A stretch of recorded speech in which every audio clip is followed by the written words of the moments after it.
Hello and welcome to the Empathy Podcast. My name's Leanne Butterworth. I'm an empathy educator, TEDx speaker, and founder of the social enterprise Empathy First, and all-round healthy empathy enthusiast. Today, we are talking about empathy and menopause, or more specifically, the menopause transition to help us better understand and support those going through menopause at home, at work, and out in the community. We'll explore what is menopause, why is empathy and understanding so important at this time, and how do we do it?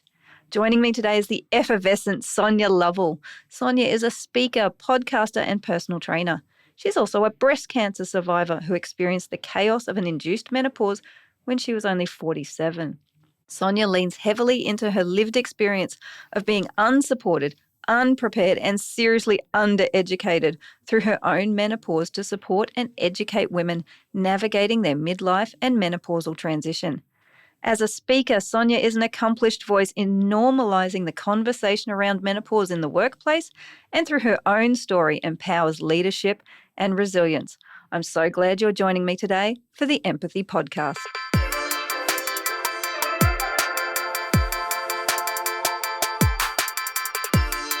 Welcome, Sonya.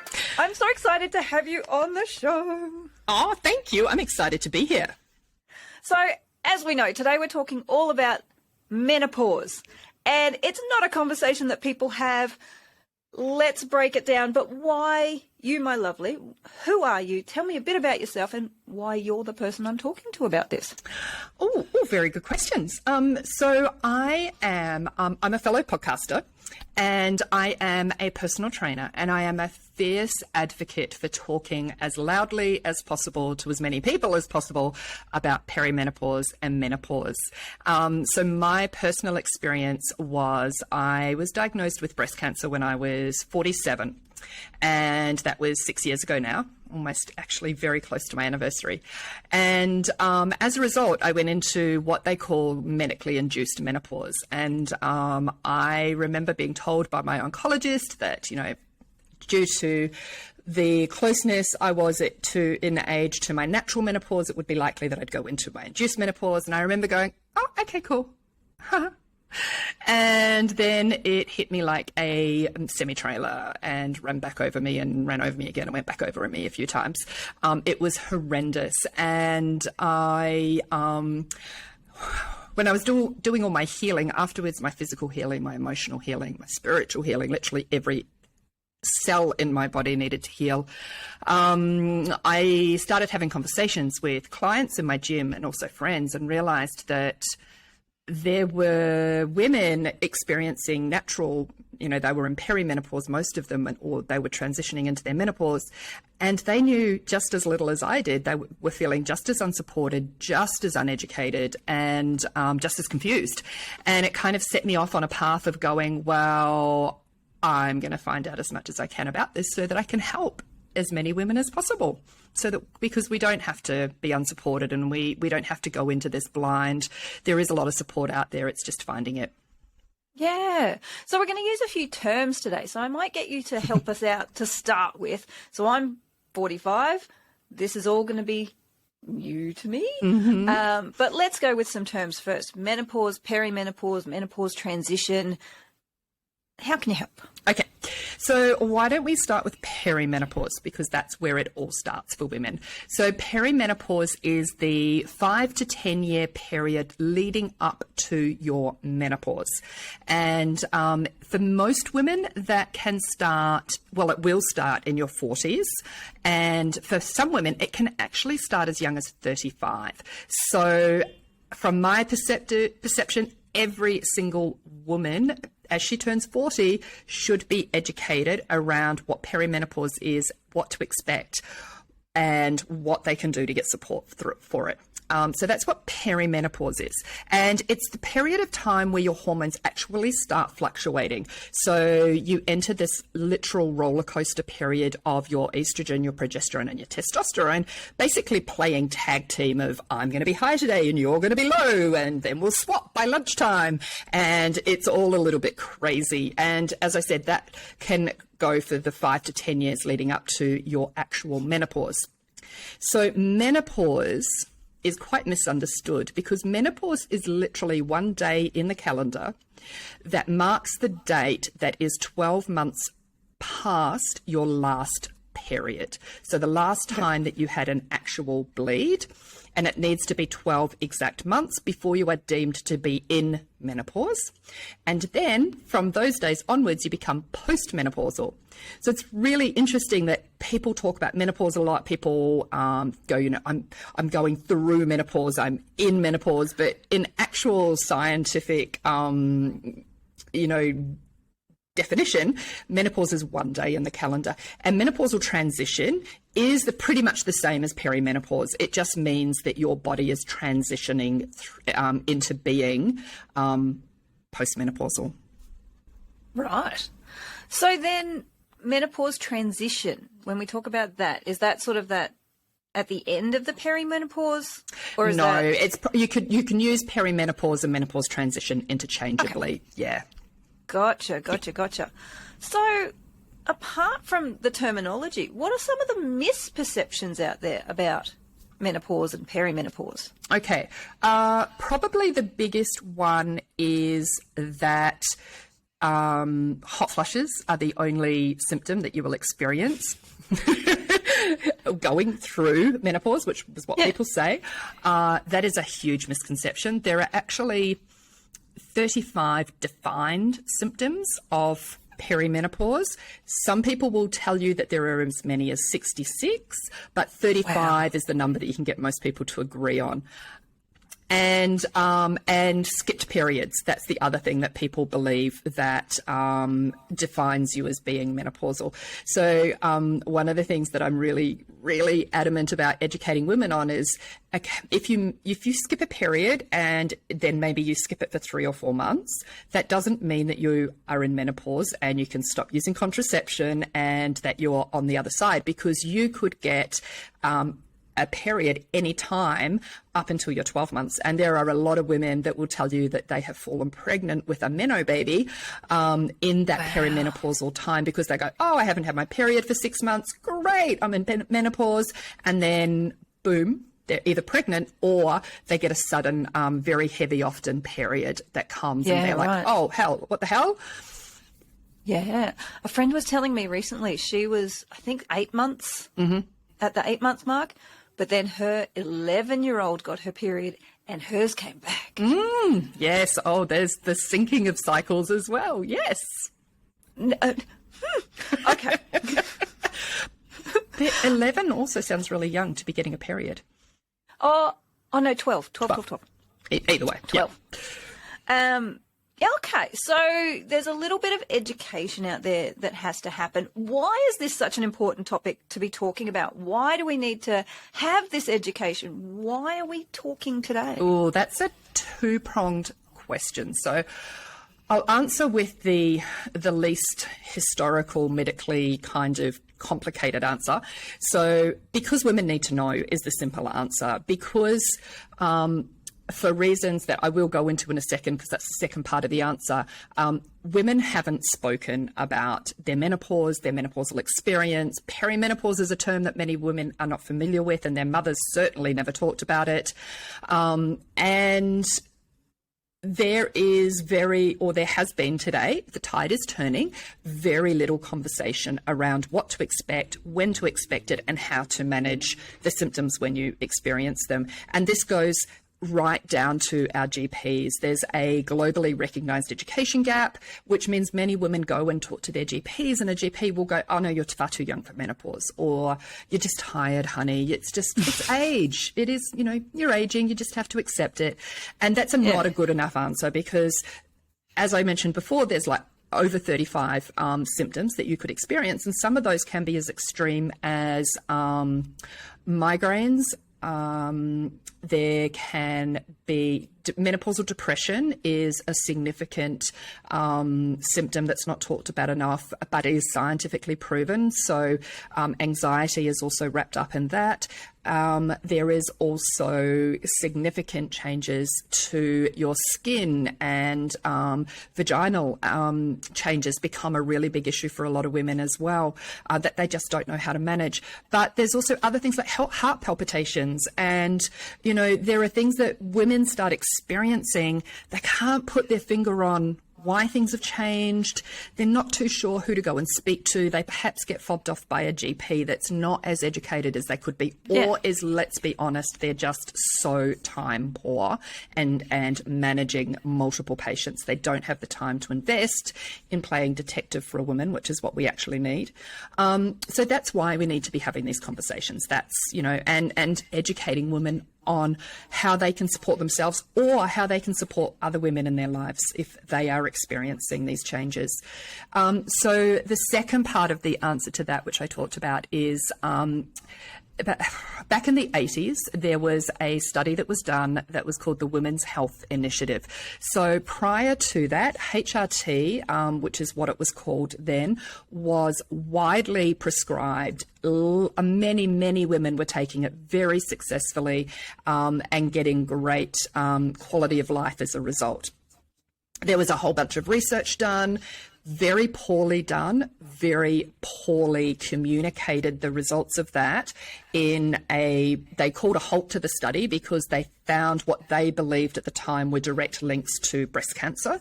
So they gave this huge public, and they being this Women's Health Initiative, was run out of the States, gave this very public press conference and basically put the fear of God into every woman in the world and every GP in the world. And the study was shut down, and doctors and endocrinologists literally stopped prescribing HRT overnight, and women that had been taking it successfully stopped taking it. About 10 or 12 years ago, that study was completely debunked, and the correct findings were released, and the reason behind how badly it had been managed and communicated all came out very publicly. But unfortunately, what has happened is there's this huge gap of our doctors and our endocrinologists catching up with being educated on how to safely prescribe what we now call MHT, which is menopausal hormone therapy. So it got a whole rebrand, it got a whole new name. There are lots of ways that it can now be administered and dosed correctly to meet your individual needs. But yeah, we've still got a massive hangover from those findings of the Women's Health Initiative, and the fact that it was debunked didn't get anywhere near as much publicity as the initial findings. So that's another reason why we need to be talking about this as you know, widely and loudly as we can. Yeah. What are the risks if we don't? That's a question that I'm probably not the best person to answer. I would recommend that that's a question that's answered by a doctor. And what I do also want to kind of say alongside that is HRT, MHT is not a holy grail.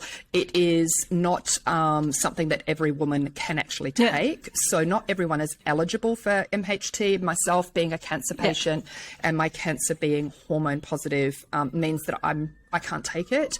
If you also have women that are hormone sensitive, they also can't take it. So, yeah, it's not something that is right for everyone, but it is something that can make a big difference for a lot of women. Yeah. So I guess my question was more, what's the risk if we don't talk about this? What's the risk if we don't get educated? What's the risk if we just go, that's just old women stuff? Yeah, okay, cool. Yes, sorry. And sorry if I misunderstood your question initially. So, look, I can give you extreme examples of the risks of not talking about it and not identifying what is going on for women. I'm very familiar with scenarios where women have taken their own lives as a result of undiagnosed menopausal depression. That is probably the worst case scenario that we're talking about. Then there's also just quality of life. It's, I can guarantee that you can have, so from a statistic point of view, 100% of anybody born with the female anatomy will go through menopause. 20% of those women, or people born with the female anatomy will sail through. Won't even be a blip on their radar. They'll literally just stop having a period, never think about it again, and find it really hard to empathize with women that struggle. But 80%, obviously what's left, will struggle with 3 to 4 at least of those symptoms that, there's 35 plus, and some women will have a whole lot more. So what is happening is, from that 80% of the population, women are starting to recognize that things are changing for them. So it might be their cognitive function. They might their memory kind of goes. They might lose words. They can't focus the same way that they used to. Maybe there was someone at work that was an amazing multitasker, could learn new technology quickly, and then teach it out to other people. And all of a sudden, their ability to do that just kind of shifts, and they cannot understand why. Maybe they start gaining some weight in different places, or they carry weight in places on their body where they haven't carried it before. Hot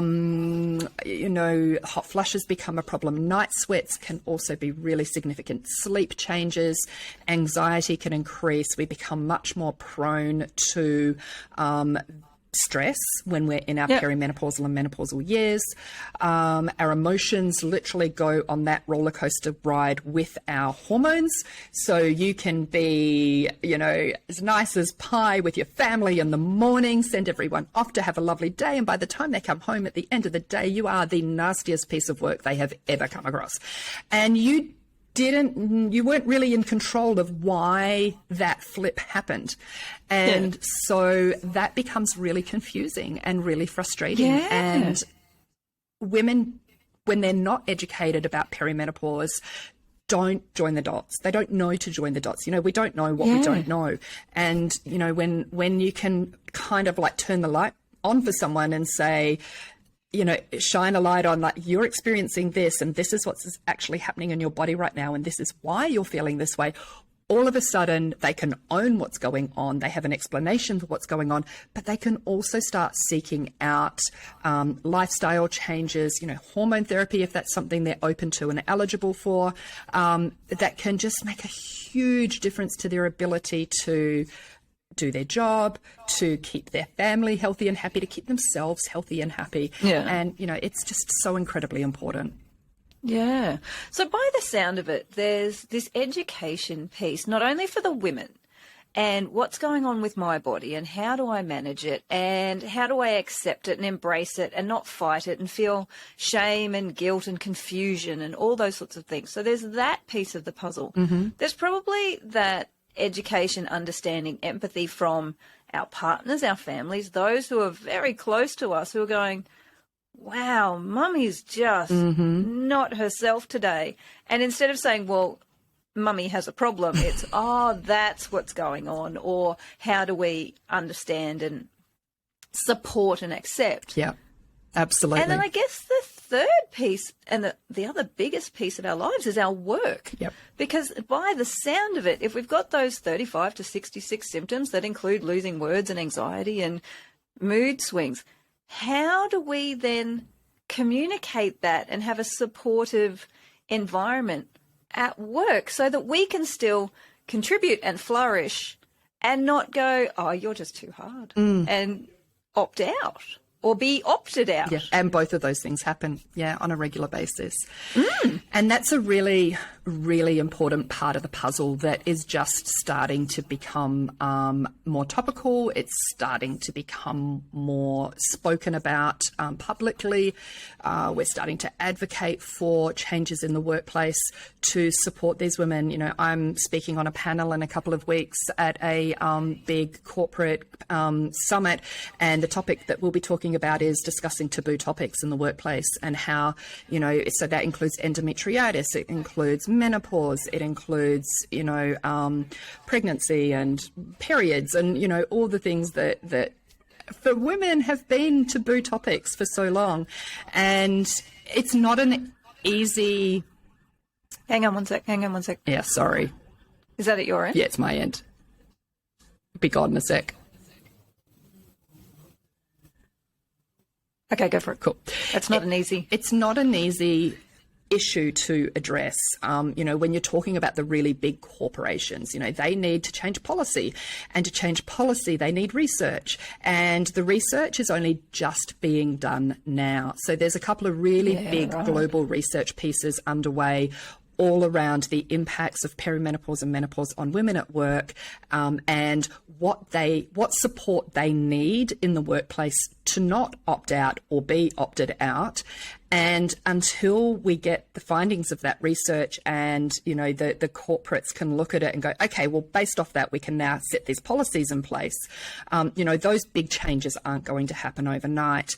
But what we can do is we can at least start lifting up the rug that all of this has been swept under for way too long, start having the conversations, start learning the terminology, start understanding that women, in their 40s and 50s will experience perimenopause and menopause.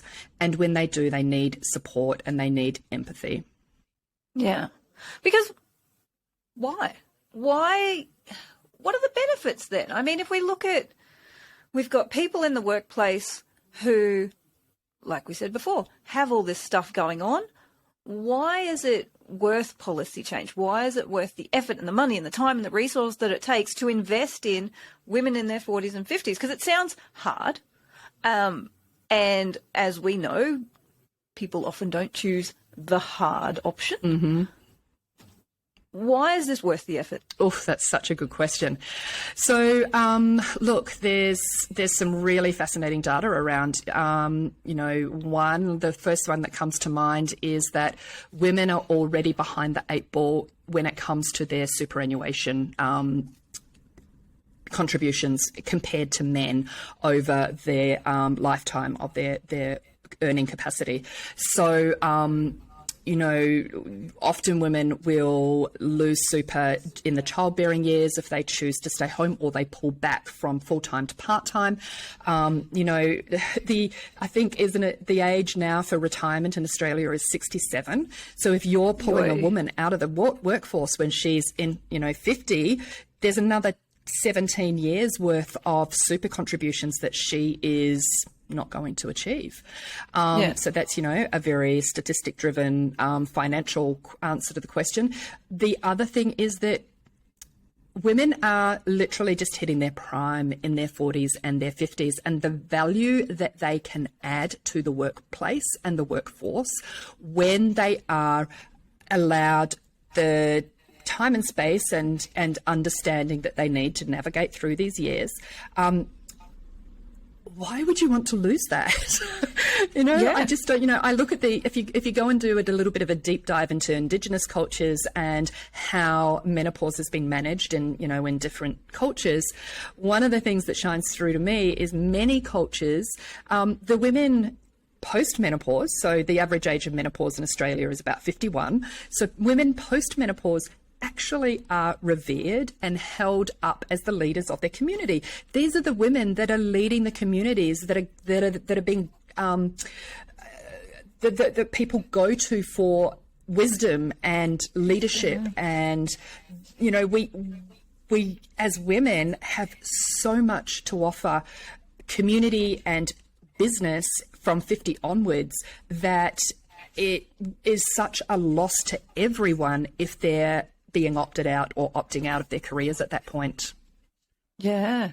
And it sounds like we come back to that ageism and discrimination and this misunderstanding of women and aging, these big systemic issues that we're up against. Particularly here in Australia, ageism in Australia is horrendous.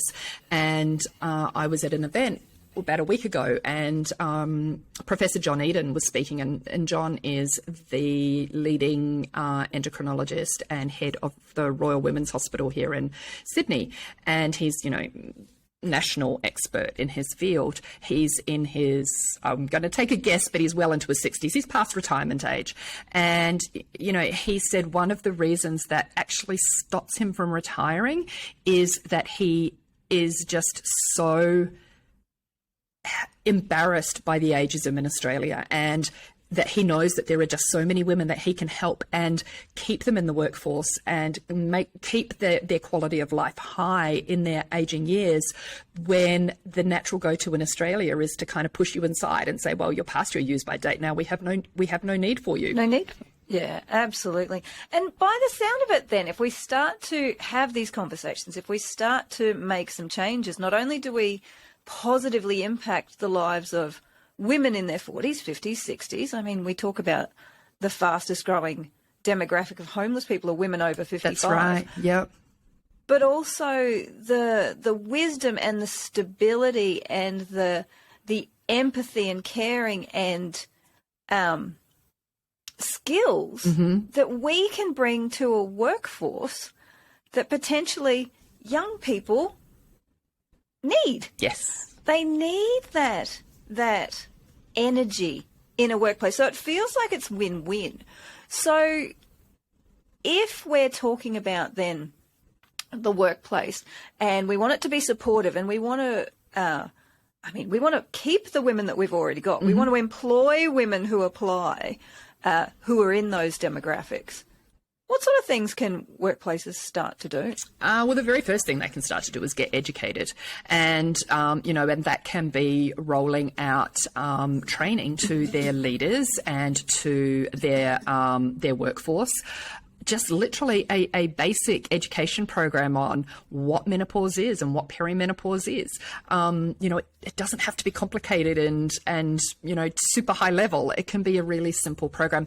But a part of that also needs to include how to support women when they are struggling at work. So if a leader happens to notice that a female employee, perhaps she's a leader herself, but she's part of your team and she's usually been, so on the ball and, all of a sudden maybe she's having some unexplained absences. That's another thing. There's women take time off work, but they're not honest about why they're taking time off work.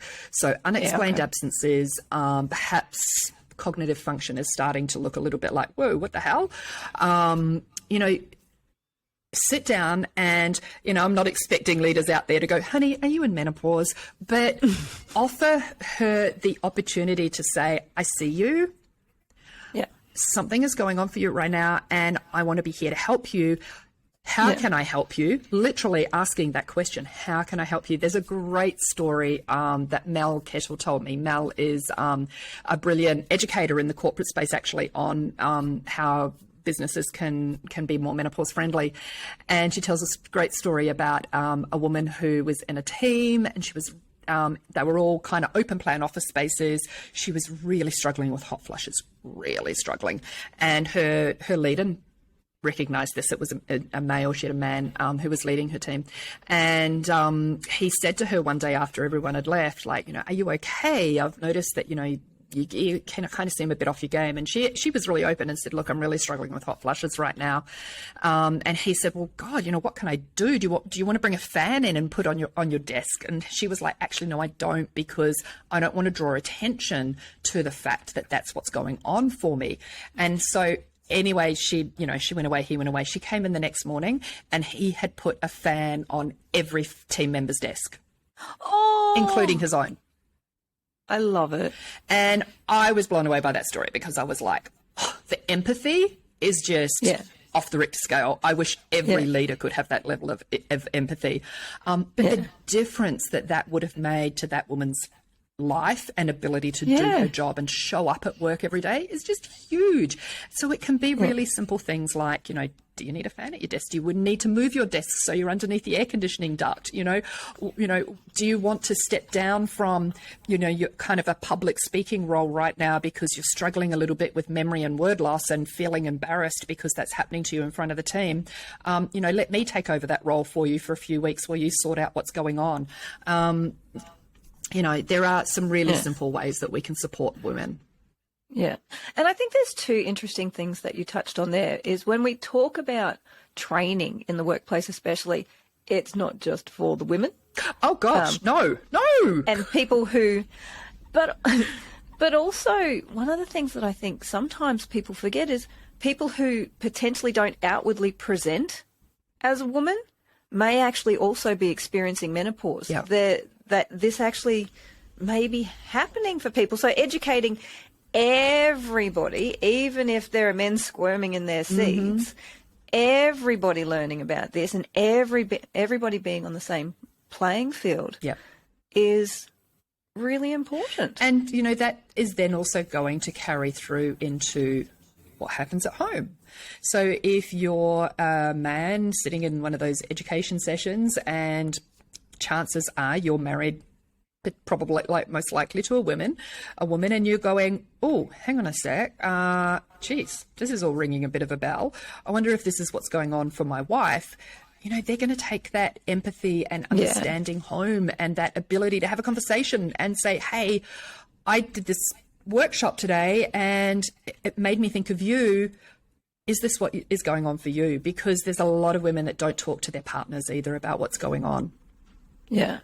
The other thing, when we talked about before perimenopause being sort of 5 to 10 years up until the date, which is 12 months past your last period, and then we've got postmenopause, all of these things, like how long are we talking? Because you said it a few weeks and we've talked a few years, like when we're sort of talking hot flushes, memory loss, like is that it for life? No. Is it I'm going to be forgetting my words and forgetting why? I mean, I already forget why I walked into a room.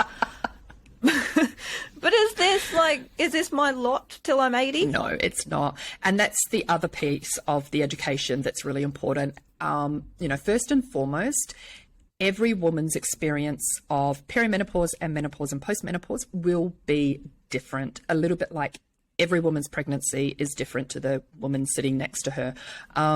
We really have to remember that every single woman will experience something different and she will manage it differently as well as that to the person next to her. But it is all, look, and it's not a blanket statement because there are some women that really have debilitating symptoms and they have those symptoms for a very long time. So not all women will be short-term, get some treatment and then be back on plain sailing.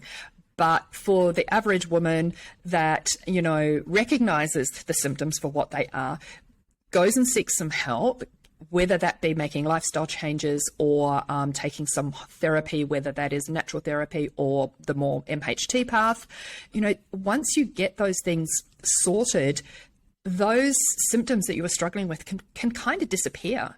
And, and then once you're postmenopausal, again, some women do struggle for a while afterwards, but for other women, it can literally just be like somebody flicked the switch and suddenly everything's okay again.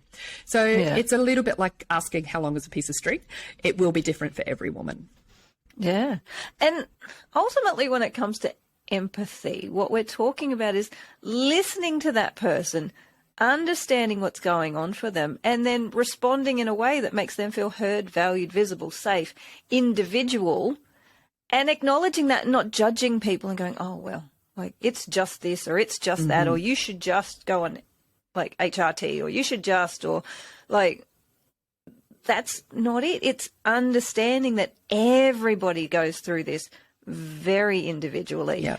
And it can be, I would think, quite lonely for a lot of people who haven't had the education, who don't have the networks, who don't have that support and understanding around them, who just feel judged and excluded and hot at the same time. Exactly. Yeah. And, and that it comes back to what we were talking about, why it's important to talk about this, because, for so many areas of our life, we can go and talk to our mums, or we can go and talk to our aunts, or we can go and talk to our sisters or our girlfriends. But menopause has historically been one of those things that the generations that came before us just don't talk about. Yeah. They just don't. And, often the comments that I hear from women are, well, I asked my mum, but she goes, oh, I don't remember. Don't remember. Yeah, right. It was a long time ago. Don't remember. Or it'll be like, oh, we don't talk about that. Yeah, because there's a shame to it. There's a stigma. There's definitely a shame. And,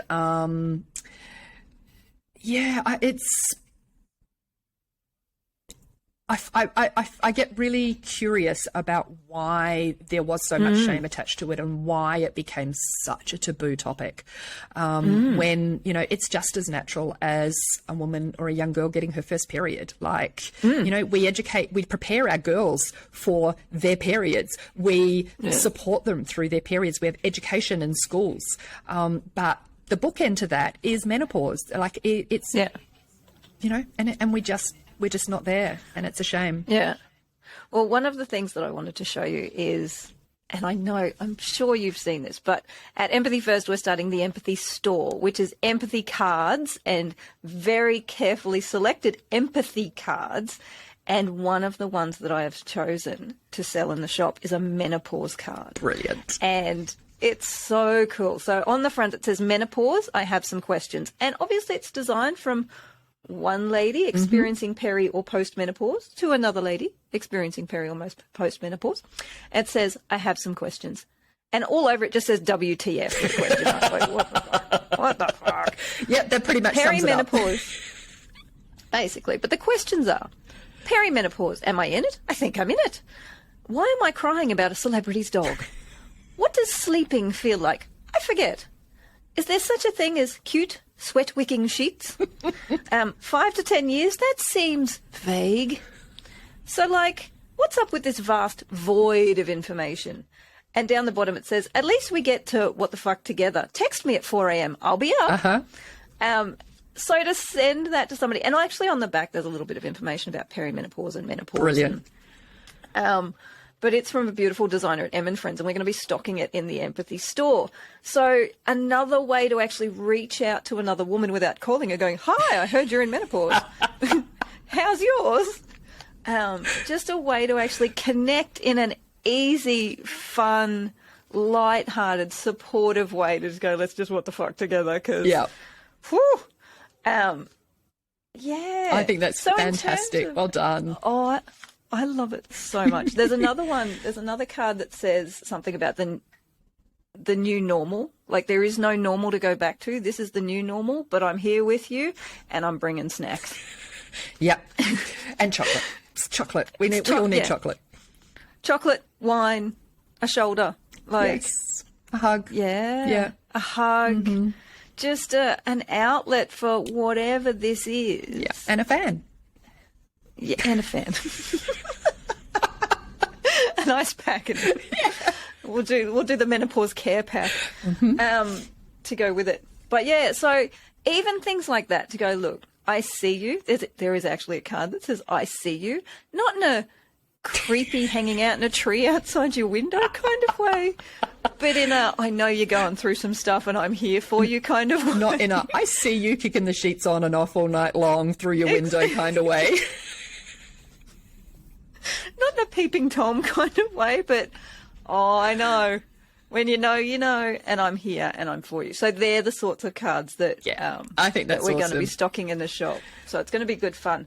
So by the sound of it, this is a conversation that we need to have more of. We need to understand that all people with female anatomy are going to go through this. Everybody is different. There's a perimenopause phase that goes up until 12 months after your last period, and then you're in postmenopause. There's lots of different symptoms, lots of different durations, lots of different experiences. But sometimes with the right support and help and understanding, they can be gone through. They can be worked through. They can be short-lived. They can be managed. Yeah. And we need to understand the value that women, especially in this age, this sort of 35 to 60 age, really can bring to a relationship, an organisation, a workplace, in terms of our energy and our wisdom and our enthusiasm. And yeah, there are some hurdles along the way. Yep, we might forget why we walked into a room, but... And often look for our phone while we're holding it in our hand. I've looked for my phone while I'm talking on my phone and go, hang on, I'm just leaving the house. I need to find my phone. She says, you're talking on? Yep. Yeah. So there's that. Yeah. But by the sound of it, we can really make this a positive really a positive thing and not something to be feared and swept under the rug and shamed and tabooed. So, my lovely Sonya. Yes. What are you doing in this space? So apart from speaking on the lovely podcast, what sort of things do you do in this space to really make this change, like change this culture? Yeah, cool. Thank you for asking.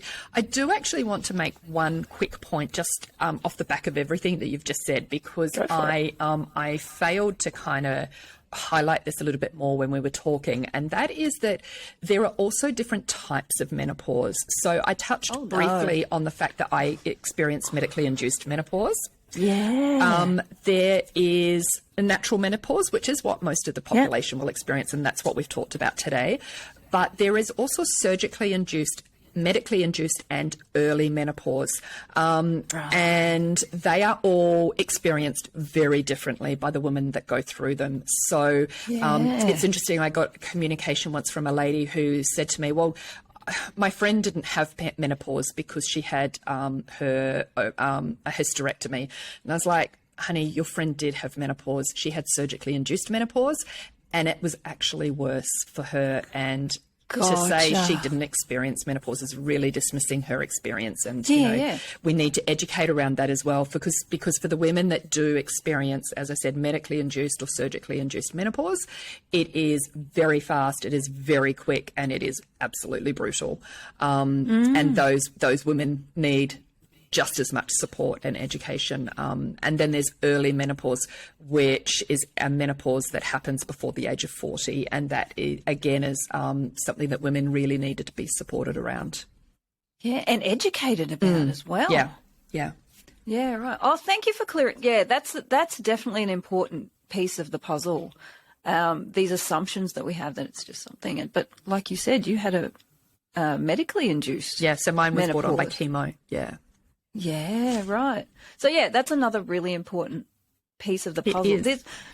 It does sound like we could talk for hours and go down a whole lot of rabbit holes about this. But let me answer your actual question. Go for it. Go for it. Which was, what am I doing in this space? So first and foremost, I have my own podcast, which is called Dear Menopause, like you're writing a letter to her. Sometimes my Kiwi accent trips people up there.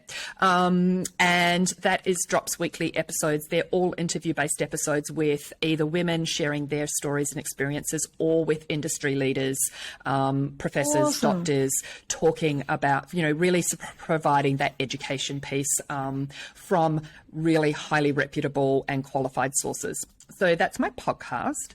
I speak. I do a lot of speaking. Like I said, I'm speaking at a corporate event in a couple of weeks, and I hold workshops and retreats, and I also own a gym in my spare time. Yeah. I own a gym here in Sydney, and I train exclusively women 40 plus, and specialize in really helping women get back in touch with their fitness and strength in their perimenopausal and menopausal years. Yeah. And you've got events coming up around the country, don't you? I do.